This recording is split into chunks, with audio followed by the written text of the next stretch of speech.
It's your boy Vito back with another one.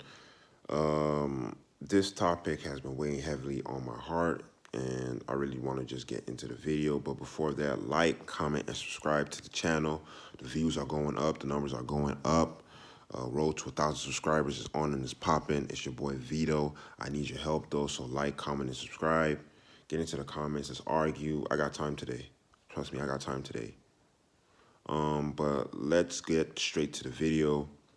This video is about the fabrications and the lies that Rasheed Wallace is out there telling. Listen, if you don't know who Rasheed Wallace is what I'd call a Hall of Fame player.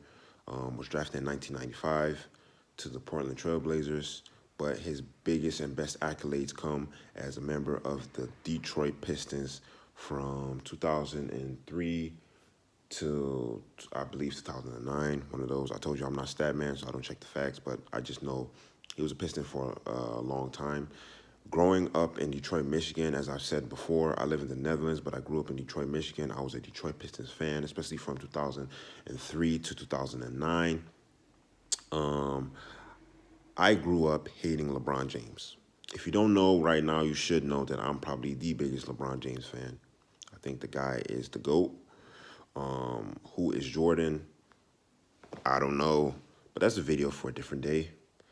But Rasheed Wallace has went on a podcast. I believe it was Gilly's podcast with Wallow, the $1 Million Worth of Game podcast, and he blatantly said that LeBron James would not have been as successful in his era as he is in this era. And I believe he also had the same sentiment for Kevin Durant. Now, he said it in the most respectful way possible. He didn't disrespect either of the guys. He definitely didn't disrespect LeBron. And, you know, he was very positive about it. But here's the thing, Rasheed. I'm from the era of blatant disrespect. So you're going to get this work. You're going to get this work. Let's talk about it. In 2007, I watched a 22-year-old LeBron James give the Detroit Pistons 48, scoring his team's last 25 points in the fourth quarter and overtime. And there was nothing you can do about it. He dog-walked you. Dog-walked you, Ben Wallace, Tayshaun Prince, Chris Webber, Jason Maxiell to the basket. He dog-walked you. I was in my room as a 15-year-old kid crying, watching him dismantle you. And you have the nerve to say that he wouldn't have survived in your era? What was your era? 1995 to 2010, maybe? You retired in 2010. So what is your era? He was part of your era. LeBron James was drafted in 2003. You were drafted in 95. When LeBron James was drafted, you were 8 years in the league. You were just getting to your prime. What the hell are you talking about? Couldn't he have played in your era? And I watched him dog walk you to the basket. You couldn't do nothing with him. Ben Wallace couldn't do nothing with him. Tayshaun Prince, Jason Maxiell, small boy. He ate your food, you know.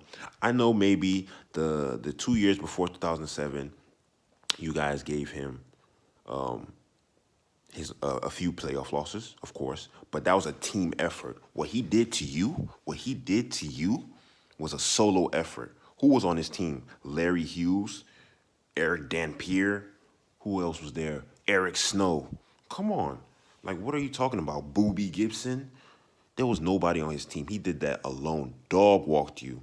You know what? My biggest problem with a lot of the players who started in the 90s are they always say that in their era, it was much more physical. Allen Iverson played in your era, ate your food.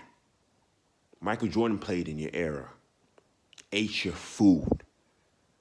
Who else played in your era? So many small players played in your era, ate your food, got to the basket, did whatever they want. Sure, you fouled them. Guess what? They went to the free throw line. They made their free throws. And they were still great. Allen Iverson used to make you boys look like children. What are you talking about? Kobe was part of your era. Kobe wasn't 6'8" or 6'9" or 6'10". Kobe was 6'6", 6'7", making you look stupid. Let's not even talk about Michael Jordan because we all know what he did to y'all. Y'all were crying the whole time he was in the league.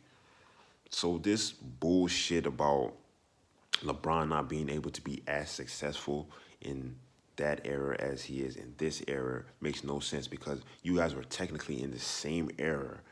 And we watched him dog walk you to the basket for 30 straight possessions. Like, what are you talking about?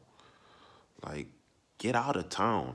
That's the dumbest thing I've heard, you know. And once again, you said it respectfully, but guess what? There's a lot of disrespect when what you were saying. So this is what you get. And LeBron was doing it to you dirty. Each possession, dirty. If you want to watch the game, just go on YouTube and search up LeBron James, Detroit Pistons, 2007. That's all you got to search up. YouTube is going to show you 30 different videos of him dragging you to the basket, laying it up on you. And at that time, LeBron had no jumper. So he was just at the rim, head hitting the backboard, doing whatever he wanted to you. You talking about he wouldn't survive in your era. What are you going to do, foul him? Guess what? LeBron was the size of Karl Malone. He was the size of Alonzo Mourning. What are they going to do to him? What could you do with him? What can you do with him now as a 37-year-old man? What can they do with him now? Oh, the rules are different. The rules are always different. That wouldn't have changed the outcome of who LeBron is and would have been. And don't even open your mouth about Kevin Durant. Let me tell you something. I am not a Kevin Durant fan at all. I don't despise him. I'm not a fan of his, but I respect the hell out of his game. That boy has talent. I can see greatness. Kevin Durant would have made you look stupid. He would have made you look, ugh. Imagine Kevin Durant almost beat the Bucks by himself. One shoe size was the difference between the Bucks losing and the Bucks having a chance at overtime. Kevin Durant, the Slim Reaper, would have made you look like, man, listen, hey, you older players, I get it. In the 90s, late 90s, early 2000s, you know, a lot of rules weren't in place, you know, but these guys in this new era are completely overskilled and overmatched for you guys. You know, you guys got to smarten up, you know, talk about toughness. These are some of the toughest guys. The guys playing in the NBA right now are some of the toughest because you have to be so skilled at this point. It's ridiculous, you know. So if you have a problem with what I said, get in my comments. Let's argue. I have time today. I don't have nothing else to do. I have time. Like, comment, subscribe, though, and share. It's your boy Vito, and I'm out.